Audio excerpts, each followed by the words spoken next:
Tartiera, estudiante de Psicología Clínica de la UDLA. Ahorita estamos haciendo un trabajo de neuropsicología, a ver qué tanto aprendemos sobre las afasias de Broca. Hola, mi nombre es Natalia Cueva, soy de la Facultad de Psicología Clínica de la UDLA y el día de hoy vamos a hacer unas preguntas a un neurólogo. Mi nombre es Víctor Paredes, soy médico neurólogo con 40 años de conocimiento en el área de la neurología y hoy estoy trabajando en esta institución, que es una institución dedicada a enfermedades inmunológicas del sistema nervioso, pero también presto mi servicio en el Hospital Vos Andes, de mi consulta particular. Bueno, bienvenidos al podcast de hoy. Hoy vamos a hablar sobre neuropsicología y afasia de Broca en específico. Estamos aquí con el doctor Víctor Paredes y con Natalia Cueva. y Taba Tartiera. Entonces, bueno, doctor, primero muchas gracias por tenernos aquí. Queremos conversar un poco con usted, primero sobre quién es usted, cómo se ha enfocado en esta área de la salud. Usted es neurólogo, ¿verdad? Sí, yo soy neurólogo, ya llevo 40 años ejerciendo la neurología. ¿Ya? ¿Dónde estudió? Sí, en el país, Sí, en la ¿en qué? Universidad Central. Ah, chévere. ¿Ya? En ese tiempo solo había la Universidad Central, Ya, no ya, había las chévere. otras universidades. Ya. ¿Cómo así la neurología le llamó la atención? Pues siempre es un área de especialidad bastante compleja, Ajá, poco entendible, claro. con poco conocimiento y, o sea, preespecialidad. O sea, durante los años de entrenamiento universitario casi no se aborda mucho el tema del sistema nervioso. ¿Ya? Entonces me interesé por eso. Claro, es más la salud física en Claro. general. Ya, chévere. Bueno, y ahora como profesional de la salud de neurología, ¿qué consejo tal vez podría darles a los jóvenes que ahora están siguiendo esta rama y toda la rama de la salud mental? O sea, las ciencias que estudian el área del conocimiento, Ajá, que no solamente es la neurología, sino la psicología, la ajá, psiquiatría, son áreas que obviamente, como en toda la medicina, van evolucionando, ¿no? claro, Se sí, adquieren nuevos conocimientos y lo que más alcance se adquiere es en el área de evaluación desde el punto de vista genético en muchas enfermedades y ujú, desde el punto de vista de abordaje de terapias mucho más específicas. Hoy se tienen terapias para algunas enfermedades que antes no se tenían ya, y que el paciente estaba condenado simplemente a tener un diagnóstico y no un tratamiento. ya, Entonces ahora ya existen ya. esas posibilidades. Desde su punto de vista, ¿usted considera que existe alguna relación entre la psicología y la neurología? Por supuesto.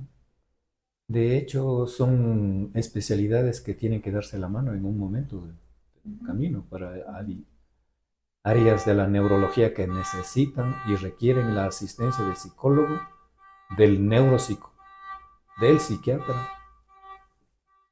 O sea, incluso hay patologías en las cuales hay una sobreposición claro, entre una y otra. Por ejemplo, qué sé yo, Intercoordinación. la demencia, claro, ¿sí? sí, ya. Así que sí requiere un poquito de colaboración. Claro, y siempre nos dicen a nosotros, y me imagino que aplica, claro, para todas las áreas, estas áreas, que cuando uno escoge estas carreras, uno nunca termina de estudiar. Tiene que estar todo el tiempo Yo creo que en todas las actualizándose. especialidades, Sí, no. Se porque ve bien hay constante. todas las especialidades, siempre hay avances científicos y una de las ventajas ahora es que el conocimiento ya es universal, Claro, sí. porque tenemos la posibilidad de estar interconectados a través de medios Ujú, de comunicación con todas las partes del mundo. ujú. Tenemos una amplia investigación en las páginas, en las redes sociales. Entonces, el conocimiento Claro, es mucho está de actualizado, fácil acceso. claro. Sí, y claro, y Así es una que gran quien no ventaja. quiere aprender es porque no quiere, nada más. No es porque no Claro, puede, sino porque no sí, quiere. ya.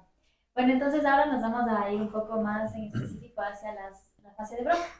Ahora tiempo de preguntas. Es una dinámica donde tenemos papelitos con preguntas de verdadero o falso y un reto y le vamos a hacer al doctor a ver cómo nos puede informar sobre esto.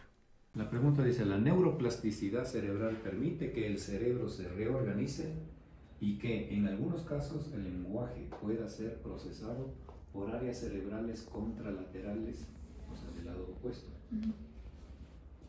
Esto es una parte de lo que el cerebro tiene la capacidad de regenerarse. Uno de los órganos que más plasticidad tienen dentro del organismo es quizá el cerebro, porque las células neuronales tienen esa capacidad de poder contactarse con otras células a través de procesos que se llaman de germinación. Y ustedes que conocen la célula neural saben que la neurona en sí tiene sus dendritas a nivel del cuerpo de la neurona y su cilindro eje. Y este cilindro eje igual termina con sus dendritas. Entonces, cuando hay un trastorno, una lesión, las células cerebrales están interconectadas unas con otras.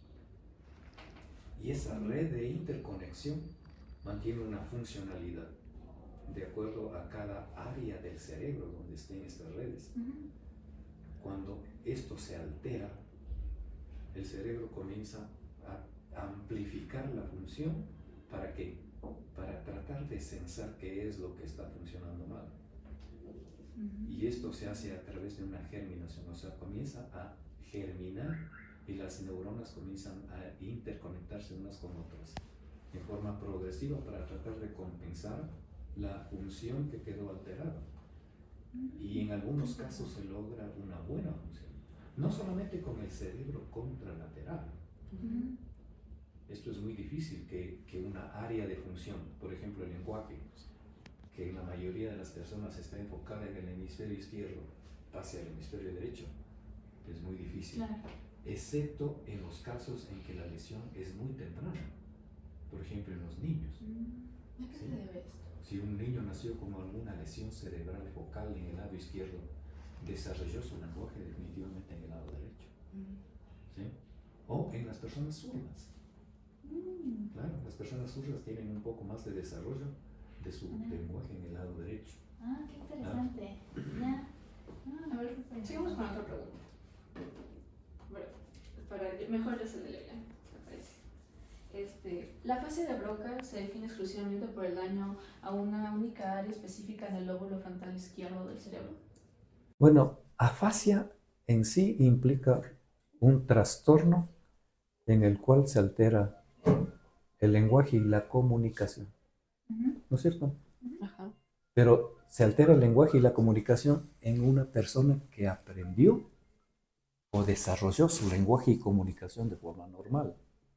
Entonces, cuando hablamos de afasia, hablamos de un trastorno adquirido de esta función. Y esta afasia puede ser aguda o puede ser crónica.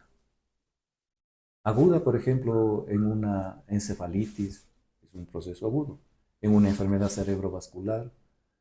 Y cuando hablamos de afasia de Broca, Broca describió una afasia en la cual dio una lesión focal en el lóbulo frontal, al pie de la circunvolución de Rolando, ¿no? Entonces, cuando hubo esta lesión, se describió un paciente con una lesión de tipo tumoral que perdió la capacidad de hablar. Entonces, a esto les llamó Broca afasia de tipo motor. ¿Por qué? Porque el paciente no podía expresar lo que quería, pero tenía una adecuada capacidad de comprensión. ¿Sí? Entonces, eso es lo que se llama afasia de Broca. Entonces, estamos hablando de una afasia topográfica. Broca en la parte motora. Si estamos hablando de una afasia de Wernicke, es en la parte posterior sensorial. Si estamos hablando de una afasia que comprende las fibras de comunicación entre una área motora y una área posterior, se llama afasia de conducción. Entonces, la clasificación de las afasias es muy amplia. Bueno, sigamos con otra pregunta entonces. ¿El habla telegráfica y el agramatismo son características frecuentes en la afasia de Broca?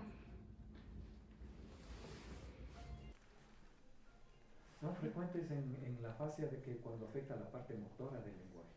Ya. Claro. El agramatismo puede ser a la hora de escribir, afecta entonces de la fascia de Broca, igual como es algo... Es que el área de la fascia de Broca es un área predominantemente motora, Ajá. en la cual el paciente pierde la capacidad de expresión verbal. Y obviamente si pierde la capacidad de expresión verbal, también pierde la capacidad de escritura. ¿Sí? Entonces, agramatismo significa simplemente la limitación que tiene el paciente en poder tener esa capacidad de estructurar bien una frase, un lenguaje, o sea, una oración. Claro. Se pierde toda la sintaxis gramatical del sentido del lenguaje. Entonces, una paciente con afasia por agramatismo, que no solamente se ve en la fascia de Broca, se ve en otras afasias, se llaman afasias primarias. El paciente va haciendo un lenguaje telegráfico. Entonces ya no es capaz de procesar una información y hablar en forma fluida, sino que de pronto pierde la capacidad de expresar ciertas cosas. Por ejemplo, en vez de decir, por favor, me pasas eso, dice, pasa eso. ¿No es cierto? O sea, se va haciendo más limitado el lenguaje. Entonces, continuemos con la siguiente pregunta. Esto es más un reto. Dice, simula cómo intentarías decir la palabra paralelepípedo si tuvieras afasia de Broca. Imposible pronunciarla. No podría, la persona no pudiera No pronunciarlo, pudiera pronunciarla. aunque lo intentara. Ah, Aunque lo intentara la persona. aunque lo intentara. Primero porque no podría leerla. O sea, la comprensión también se le... También la se lectura ve. está alterada. En una de Y Broca obviamente no también. puede repetir tampoco. Si usted dice repita esta palabra, no puede repetir. Claro. Porque se pierde tanto la capacidad de expresión como la capacidad de repetición. Ya.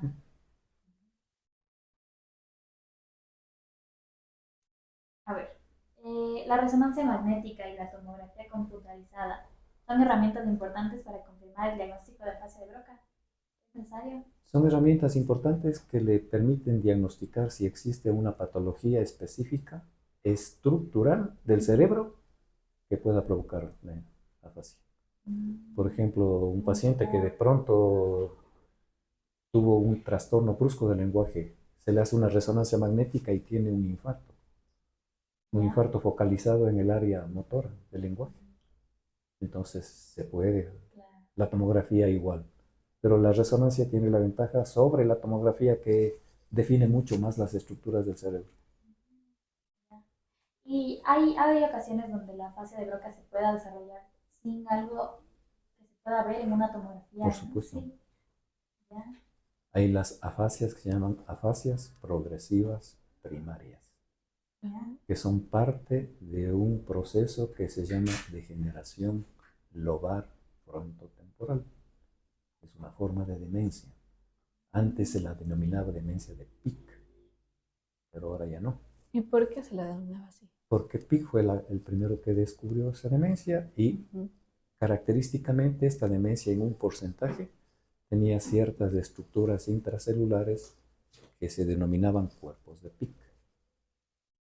En esta demencia hay una forma de afasia, que es una afasia justo agramática o logopénica que se llama. ¿Ya? Y la otra forma de afasia se llama afasia semántica. La afasia logopénica es que el paciente va progresivamente en forma crónica perdiendo la capacidad de expresión. El paciente comienza justamente a tener esos agramatismos, a perder la estructura de la oración y todo. En la afasia semántica el paciente no es capaz de definir lo que es un objeto en específico o de reconocer un objeto por su nombre. Vamos con la siguiente pregunta. Dice, el síntoma más distintivo de la afasia de Broca es la incapacidad total para comprender el lenguaje hablado. Un verdadero falso. No tanto. En la afasia de Broca la comprensión está bastante conservada. Lo que no es capaz la persona es de repetir, de escribir y de expresar verbalmente.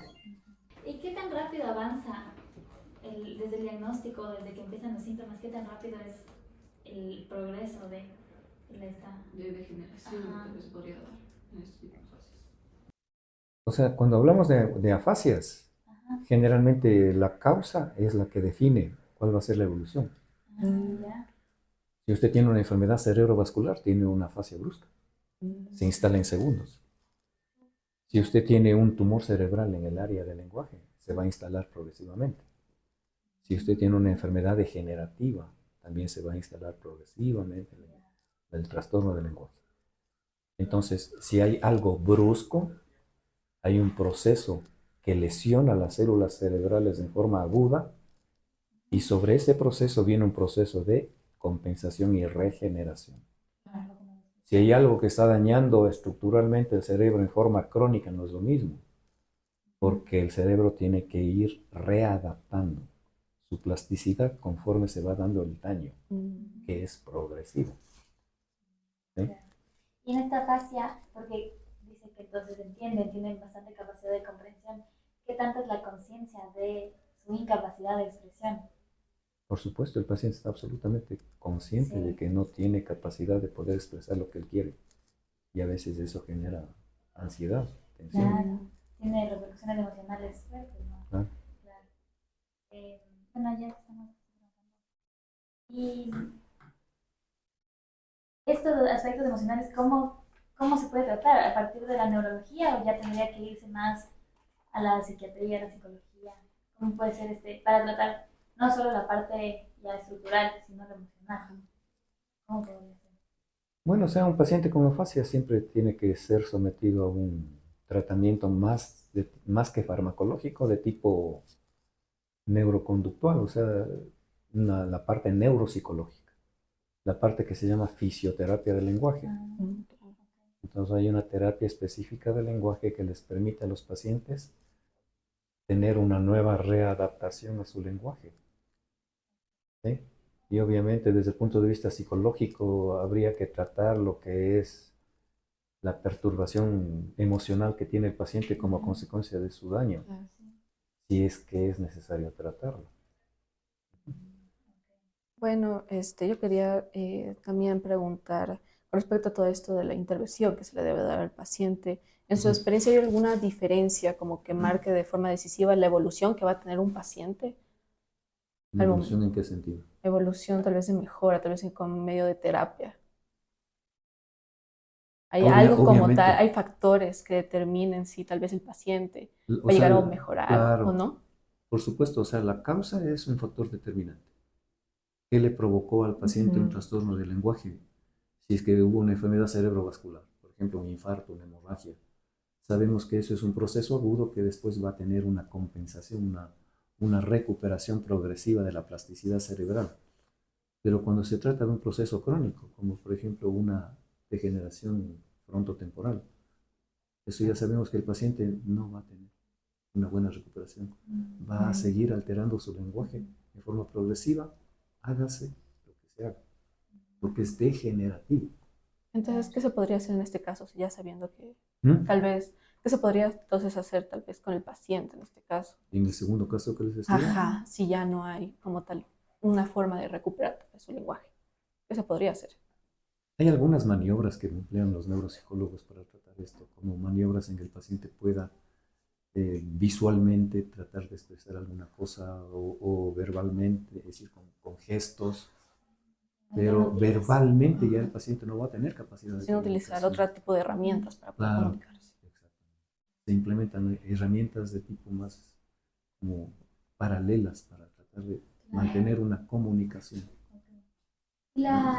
¿Cómo se trata esto igual con las familias? Porque las familias deben estar bastante presentes dentro de todo este proceso. ¿Qué tan difícil es para las familias? ¿Qué tanto apoyo son las familias? ¿Cómo se involucran las familias? Bueno, indudablemente que un trastorno neurológico es un proceso que puede afectar tanto al paciente como al núcleo familiar.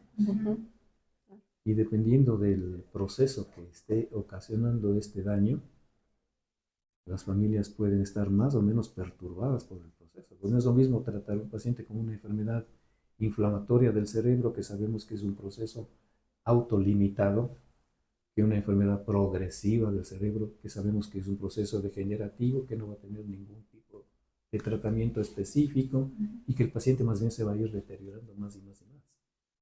Entonces ahí lo importante es que la familia comprenda esto, que el médico sepa o tenga la capacidad de poder comunicar lo que le espera al paciente y a la familia. Porque obviamente va a llegar un momento de su enfermedad en que la situación es muy compleja. Porque no solamente es el trastorno de la comunicación, por ejemplo, una demencia con afasia. No solamente es el trastorno de la comunicación, sino es el trastorno del comportamiento, el trastorno conductual. El paciente comienza a perder muchas facultades. Entonces el paciente, usted le puede decir algo al paciente, pero el paciente con demencia va a olvidar. Pero la familia no, va a estar pendiente de eso. Y hoy tenemos una situación que es muy común. Los familiares van a enterarse siempre en el internet de lo que le pasa al paciente. Y a veces vienen con muchas preguntas al médico. Y a veces el internet puede informar y muchas veces desinformar. Entonces, el médico tiene que estar preparado para poder expresarle al paciente lo que es y no es. Claro. Y en el ámbito tal vez emocional, tal vez alguna vez tuvo que haberse involucrado en ese aspecto con explicarles a las familias lo que tiene el paciente, tener que involucrarse tal vez en esa área emocional. No alguna vez, muchas veces. Ustedes saben, porque están en la rama de las ciencias humanas, ¿cuál es la primera medicina que entrega un médico a un paciente? Es su persona. La calidad emocional que tiene el médico va a repercutir directamente con la respuesta emocional que tiene un paciente frente a su enfermedad. Si usted la aborda mal desde el comienzo, olvídese. El paciente o no regresó o se quedó sumamente frustrado.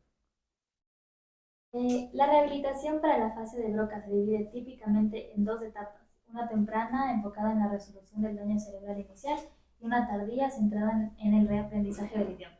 ¿Verdadero o falso? O sea, la fase de Broca en cierto modo tiene una ventaja sobre las otras fases, que el paciente tiene relativamente conservada su capacidad de comprensión. Entonces, al tener conservada su capacidad de comprensión, puede fácilmente adaptarse a la respuesta terapéutica que le da su terapista de lenguaje. Entonces el terapista de lenguaje le da algunas pautas y el paciente comprende estas pautas. No es lo mismo con un paciente que no comprende, que no tiene capacidad de comprensión.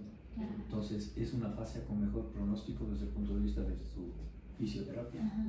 Y para compararla tal vez un poco con la de Wernicke, ¿cómo se da las pautas tal vez para esto y qué tanta conciencia tiene el paciente? Si no comprende, ¿cómo manejan esto en esa otra fase? En la fascia de Wernicke, la fascia es típicamente una fascia con, ahí sí, alteración en la capacidad de comprensión y en la capacidad de repetición. Entonces, obviamente es una fascia mucho más compleja y el paciente siempre está consciente de su capacidad. El paciente, igual en la fascia de Broca. Recuerden que conciencia no es solamente el hecho de estar alerta, sino el hecho de tener una autopercepción y una percepción de lo que nos rodea a través de todos los sentidos. Entonces, el paciente está consciente porque sabe que tiene una limitación. Entonces, generalmente estos pacientes, cuando tienen esa limitación, tratan de algún modo de compensar eso con otras cosas.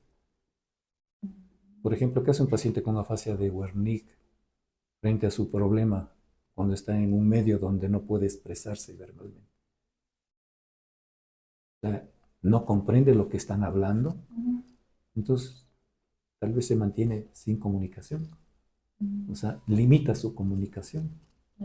Claro. Vamos tal vez al último verdadero y falso. Dice, los pacientes con afasia de Broca rara vez experimentan problemas emocionales o sociales como ansiedad o aislamiento. ¿Verdadero o falso? Exactamente, porque como es una afasia relativamente más benigna que las demás afasias, entonces el paciente nunca se queda con el problema de la fascia de Broca cuando es aguda, nunca se queda así, limitado, sino que progresivamente va mejorando. Y con la fisioterapia mejora mucho más. Ok. ¿Y se puede esperar en algún caso alguna recuperación al 100%? Algunos sí recuperan al 100%, por supuesto. Cuando se trata de un proceso inflamatorio, usted, por ejemplo, qué sé yo, a veces un herpes, por ejemplo, Ya. afecta la parte frontal. Y si se logra mejorar y combatir la enfermedad a tiempo, el paciente se recupera al 100%, Y por lo general, ¿cuánto dura estos procesos de recuperación? dependiendo de la causa. Por ejemplo, si fuera como usted mencionó, un herpes. ¿Mm? Como usted En mencionó. un herpes, Ajá, si ejemplo en ese caso. si el herpes no es muy agresivo, si le da un tratamiento temprano, en cuestión de días, ya se recupera el paciente. Ah, ¿Ah? interesante. O sea, depende mucho, podría durar de días hasta meses, Ujú. o hasta años también. ¿Perdón? Hasta años podría llegar a durar. Dependiendo de la causa, claro, por supuesto. O a veces el paciente se queda con alguna secuela. Y Ok. cuando son enfermedades progresivas, como les decía, una fascia que está progresando, Claro, ya eso va de largo. Ujú. Y se Claro, queda el Claro, paciente sin obviamente. lenguaje. qué importante saber todo esto y, claro, saber tratar bien todo esto. Igual habíamos visto de un caso de alguien, de un actor famoso, no sé si ubica tal vez a Bruce Willis. Claro, Claro, este actor. Vimos que él tuvo afasia, bueno, no tiene una fascia. ajá, primero fue una afasia de Broca y luego fue No, no, desarrollada no. una demencia. ¿O cómo funciona? Bruce Ajá, Willis ¿Cómo tiene fue? una forma de demencia frontotemporal. Ok, En la demencia frontotemporal, usted tiene varias áreas topográficas de lesión. ¿ya? Por eso se llama frontotemporal, frontal y temporal. ¿Ya? Cuando la demencia inicia en área frontal, o sea, prefrontal, es un área topográfica que le da al paciente la parte conductual, de adaptabilidad social, emocional y todo eso. Entonces, cuando se afecta esa área frontal, el paciente tiene más bien un trastorno conductual de comportamiento. ¿Ya? Pero cuando se afectan las áreas laterales, sobre todo el área izquierda, el paciente comienza a perder su lenguaje, su capacidad. Y el Bruce Willis, si no me equivoco, tiene una forma de afasia primaria progresiva de tipo más logopénica. O sea, va perdiendo la capacidad de poder expresar las cosas en forma fluida. O sea, no tiene un lenguaje fluido. Entonces él puede decir, qué sé yo, pronto le preguntan algo y simplemente es un lenguaje telegráfico. Eso le pasa a Bruce Willis. Tiene otras aplicaciones también, como una demencia. Esa es forma de una demencia. Es una demencia frontotemporal. Okay. Que empezó en el área lateral con trastorno del lenguaje, pero después se va diseminando hacia el área frontal y termina en una demencia. Es terrible porque es diferente a la demencia de Alzheimer. ¿En qué se diferencia? ¿Cuál sería la principal diferencia? Es que la demencia de Alzheimer es una demencia más que afecta a estructuras en diferentes áreas topográficas, sobre todo a nivel temporal, a nivel límbico, a nivel del cíngulo, a nivel de otras áreas. Lo que el paciente con demencia de Alzheimer tiene en la fase inicial es trastorno de la memoria y progresivamente va perdiendo sus capacidades ejecutivas. O sea, topográficamente se comportan de forma diferente. Okay. Bueno, qué interesante este caso. Igual, ¿qué tan común es ver esto tal vez? Demencia de Alzheimer estamos hablando de Alzheimer estamos hablando de un 5%. ¿Ya? En la población de 60 años para arriba. Ya. O ¿Y sea, ¿Y es el de frecuente. Broca? No, temporada la demencia frontotemporal es una demencia muy rara. Ah, sí. Es muy rara, estamos hablando de una demencia entre 1 por 5.000, 10.000 personas. Wow. Es más rara. Ya. Y vimos que le tocó dejar la actuación a Bruce Willis por todo esto. Le tocó dejar la actuación a Bruce Willis por esta situación. Por supuesto, o sea, él podía seguir actuando porque su comportamiento es normal. Pero el rato que tenía que expresar verbalmente ya no podía. ¿Ah? Bueno, entonces ahora sí, eso era todo lo que teníamos preparado para hoy. Muchas gracias por informarnos sobre todo este tema. Muchas gracias por su tiempo, ha sido una información bastante valiosa para nosotros. Sí. Bueno, esperemos haber podido completar un poquito el conocimiento. Sí, bastante. Ujú. Eso. Bueno, entonces muchas gracias y ya nos Eso sería vemos. todo.